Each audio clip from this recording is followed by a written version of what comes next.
So first we'll start off with a little history lesson. We're going to take this way back in the time. Not way back, but we're going to take this back a little bit.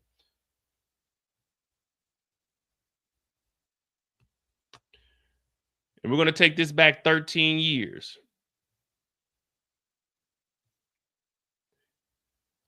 So everything that we've been told is a lie. When it comes to SNAP benefits, food stamps, typically when you hear food stamps, snaps, they always stereotype it and say that it's black people. They always say that it's black people, but even 13 years ago, this is the information that was provided. When Newt Gingrich called President Obama the food stamp president, people either got mad or they gave him high fives. Well, now it's in his campaign ad. Only Newt Gingrich can beat Obama. More people have been put on food stamps by Barack Obama than any president in American history. Joining us is Jim Chenoweth with the Food Bank North Florida's Second Harvest. Jim, there's been a lot of criticism coming from the Republican candidates about the administration being what they call an entitlement administration, that the government help that they give to people is a drain on the economy. You make the opposite case. Can you explain? Absolutely. We really look at food stamps, or SNAP as the program is now called, as an investment in recovery. These are dollars that are being sent on to eligible individuals. It's a very rigorous process, and then spent at local businesses. This is a great way for tax dollars to help people in need and really help local economies. So for every dollar that worth of food stamps, how much is that a stimulus in the economy? Well, the Department of Agriculture statistics show that $1 of food stamps is equal to $1.80 of economic impact, and that's because of how those dollars then allow other people to keep their jobs, and their suppliers and contractors all through the whole food system that really benefit from those dollars being put to use. I want to break out the numbers here. 45 million people are enrolled in this food stamp program. It is 14% of all Americans. Millions signed up during the worst recession since the Great Depression. Now, beyond the numbers here, describe for us who are the people who need food stamps, who are on food. Now, we take it all the way back. This is when Obama was running for his second term, 2012. And we see that white people make up half the individuals that are on food stamps. We know they always try to put it on the black people. Oh, black people, they on welfare, they on food stamps, they taking all the benefits, they depend on. No. Let's clear that up.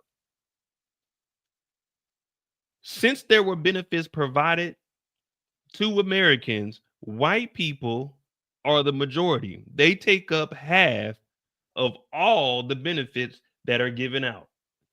So everyone's saying, oh, good thing we're getting rid of food stamps. They're hurting themselves.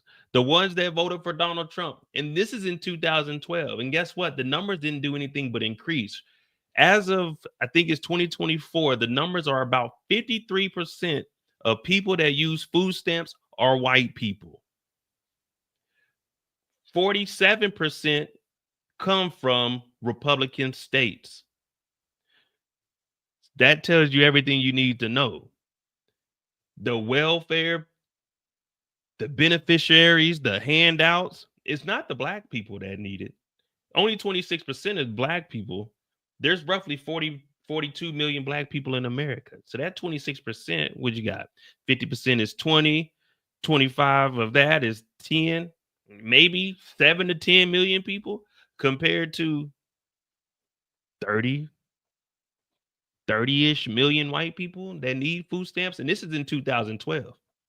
Now, remember, none of them liked Obama, but they all needed these damn food stamps. Food stamps, has that profile changed? Well, I think, frankly, the stereotype exists that it is a person who is unwilling to work, or perhaps a homeless individual. But from our work helping sign clients up for the program, we found that most of the clients are working families. A lot of them are people who've lost their job in the recession. I was just talking to one of my workers this morning, and she was telling me about two individuals who worked at a bagel shop in Flagler County, and they had gone into work one morning and the doors were closed, and the owner had to make the unfortunate decision to close his business, and they were left unexpectedly and suddenly without work. And so fortunately, the SNAP program was there for them, and they were able to help get some of the groceries as they looked for another opportunity. These are people who want to work, and that's a common thread throughout all of this. And are there as some far people, as who they are? Sure. I was just wondering if there's some people who qualify for food stamps who aren't receiving them. Well, and that's really one of the things we're looking at. So we run a program in Flagler County to sign up, and currently, according to our data, only 64% of individuals who are potentially eligible for the program are enrolled, and so there's a large opportunity. As we look at the potential economic impact, if every one of those 3,000 plus households signed up, that would be more than $20 million that would be spent in businesses in Flagler County in the course of a year. So that has potential to be hugely significant.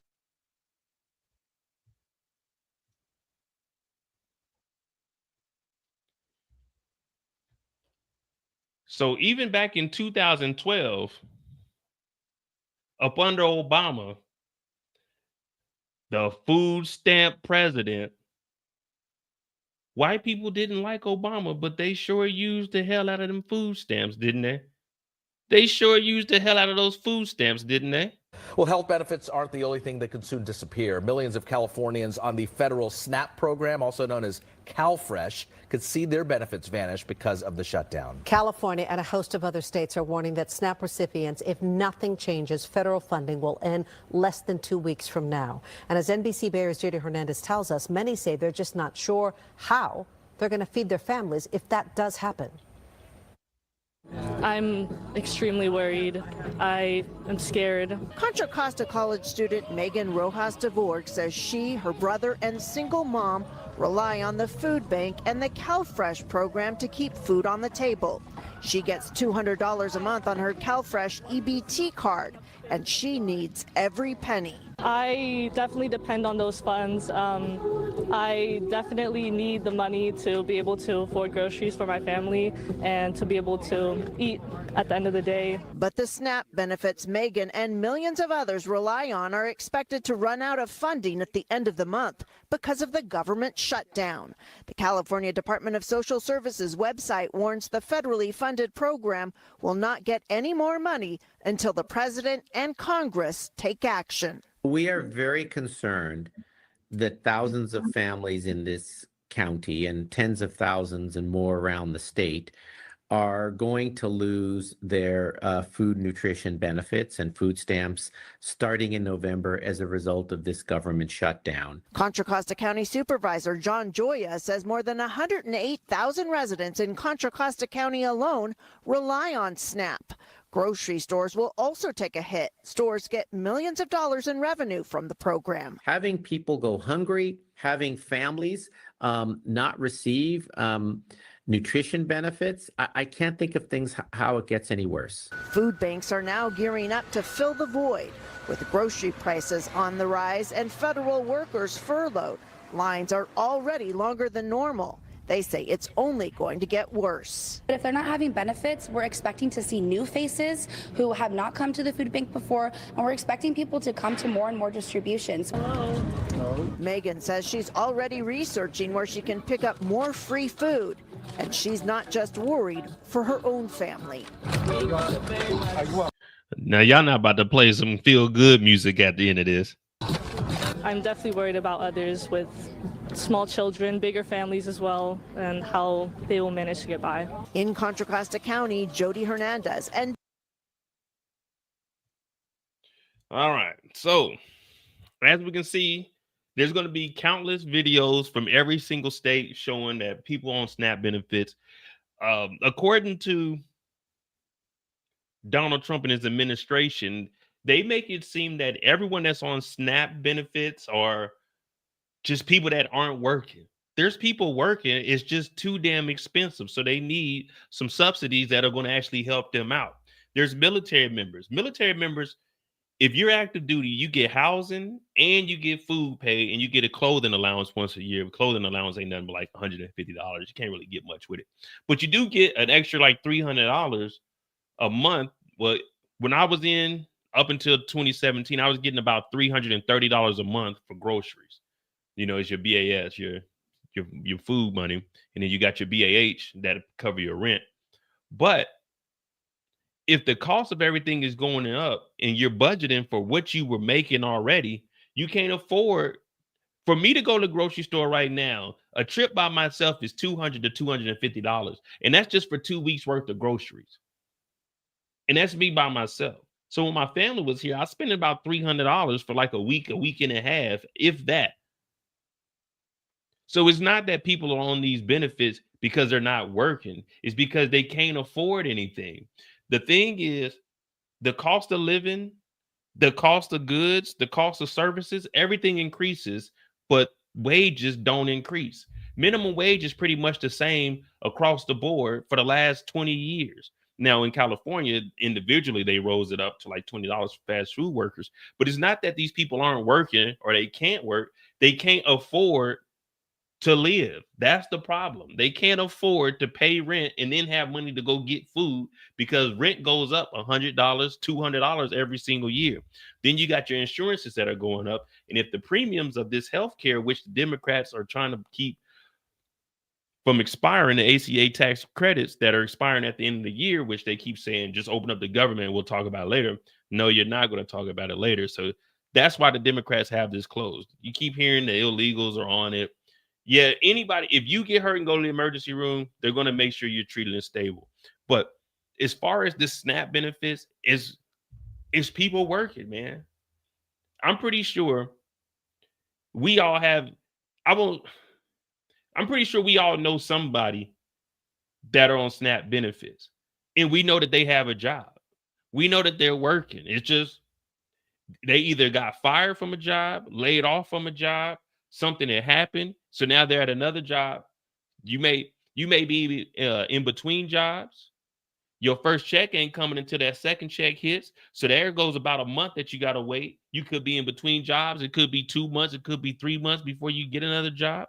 So it's not that these people aren't working or actively looking for jobs. It's just too expensive to live. Even with me, yeah, if I needed to, I'm good. But that doesn't mean I don't want my check to come in.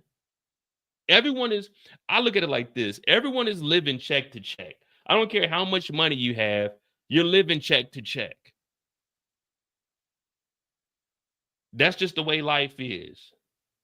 You tell me one person that isn't living check to check. Every single person is living check to check unless you're a billionaire. If you weren't living check to check, then you wouldn't go to work. If you were able to live without waiting for your next check, you would never have a job. Every single person lives check to check.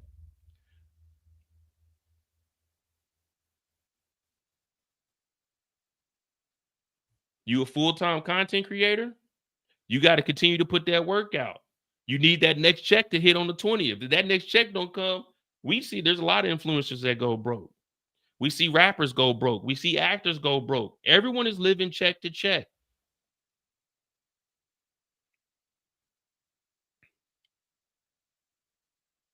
Now, are you dependent on that next check? Maybe not as much as the next person, but you still waiting on it.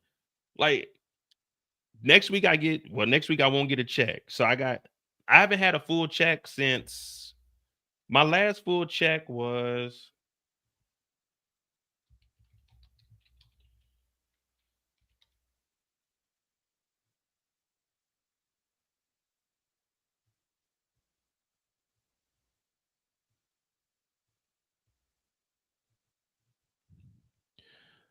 today is October 21st. I got paid on the 14th. My last full check was September 30th.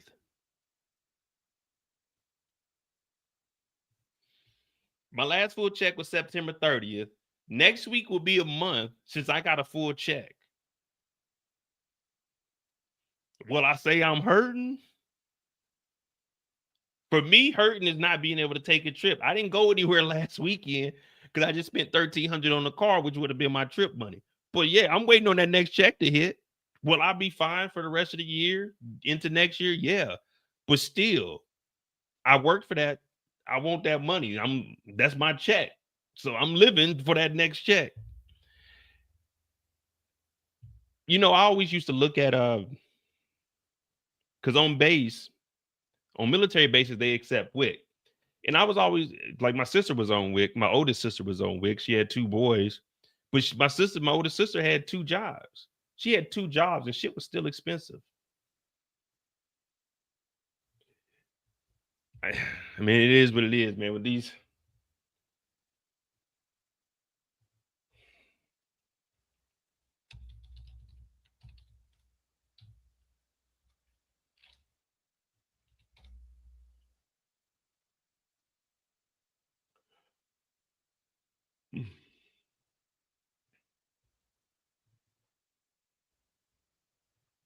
yeah, he talking about not doing any back pay, but he ain't really got no control over that. That's the thing with Congress. Congress is supposed to be stepping up and stopping everything this fool is doing. Congress is supposed to be blocking all of it, but they all in the pocket. And that's what I say. This is only going to last for a little bit. It's only going to last for a little bit because once he's out the way, there's not going to be enough loyalty to JD Vance to the fact that everyone's going to stand around, because now everyone's going to be clawing for that number 1 spot. And that's what we see with let me show you something.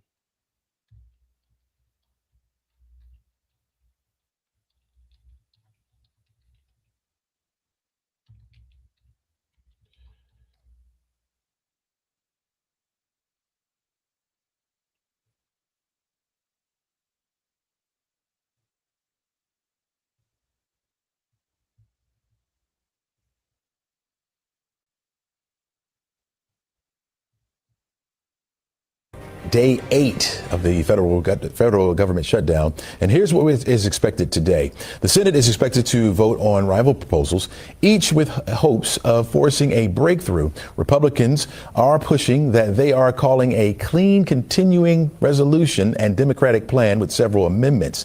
Meanwhile, White House officials will press their interpretation that furloughed workers are not automatically entitled to back pay unless Congress explicitly appropriates it.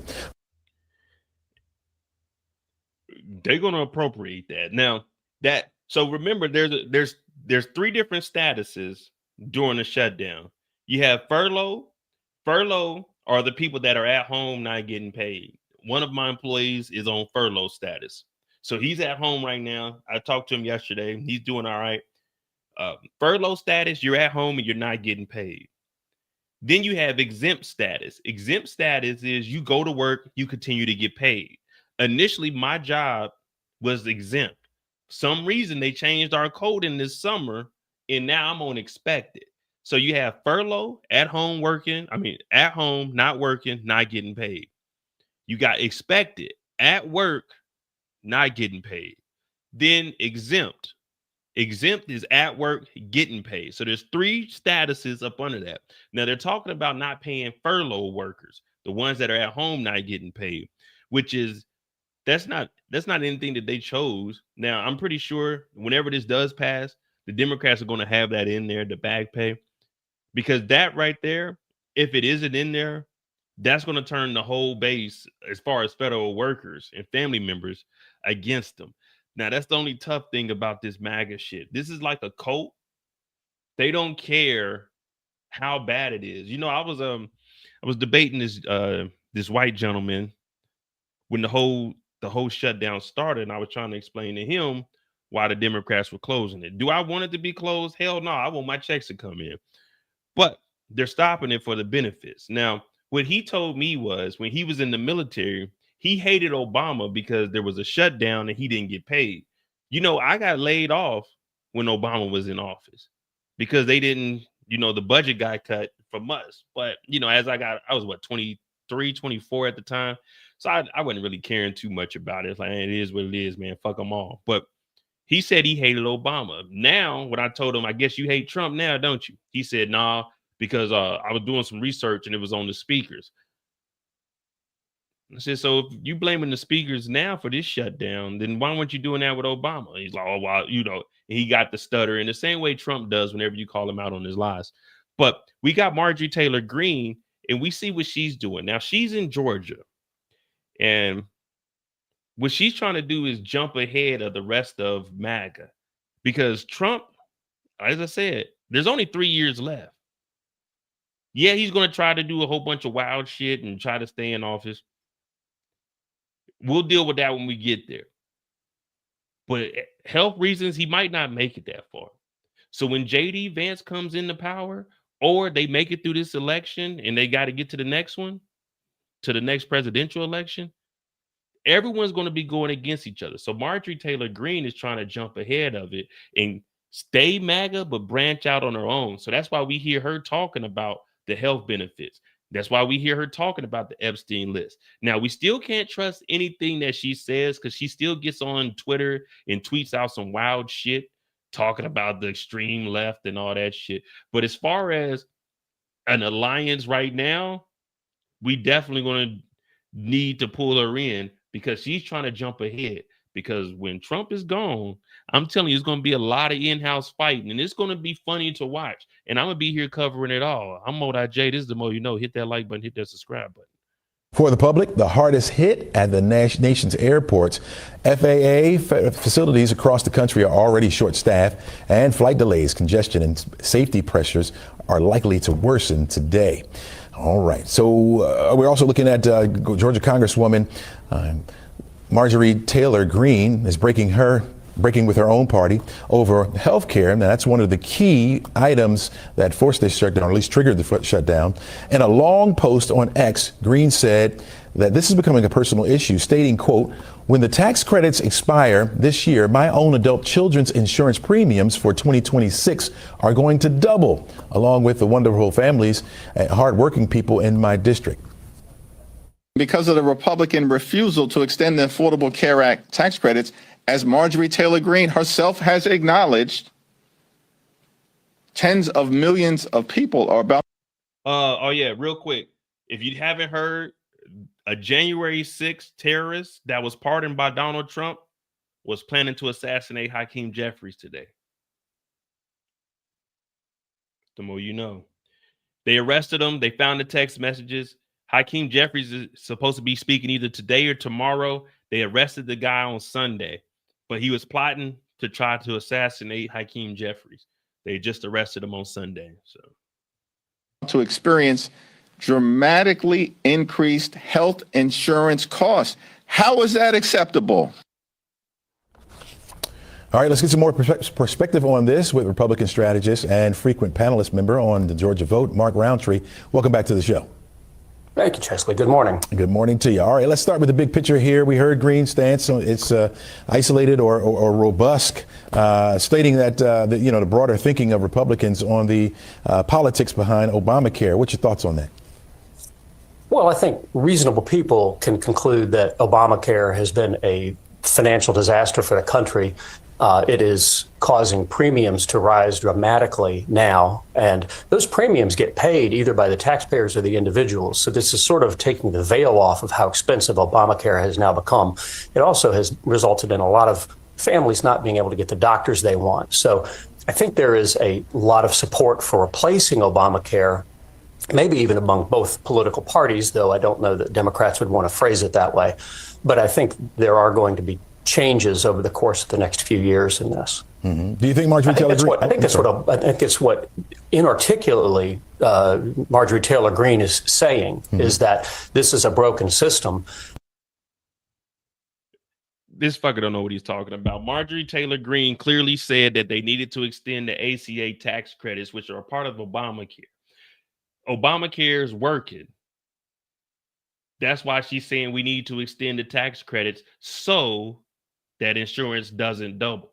So this guy's just talking. He doesn't know what the hell he's talking about. She clearly said that. She didn't say, let's come up with a new healthcare policy. She said, let's extend the tax credits. So he's a liar. We won't listen to anything else that he's talking about because we just read off the text message or the tweets, and it didn't say anything about let's build a different healthcare system. It was let's extend the tax credits for the ACA so her adult children won't be getting charged double. So this guy doesn't know what he's talking about. Whoever the hell he is, get him off TV. You get him off the television. He's lying to us in our face. We just heard the message that she said.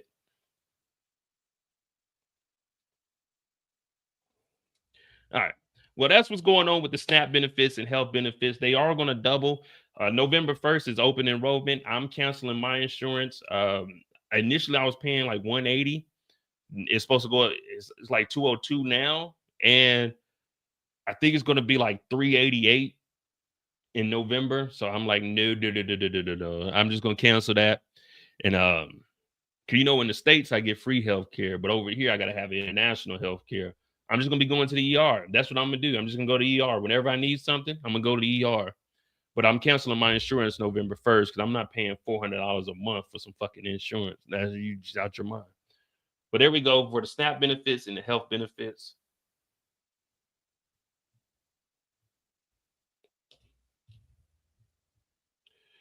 All right. So what we at? Okay, we're a little over an hour now. We good. We good. Sheet. And of course, this Republican strategist Mark Roundtree Doesn't have a current solution to it, which is odd because I think a lot of Republicans have proposed a lot of different options. So I think a lot of people would have liked to have seen what's her alternative.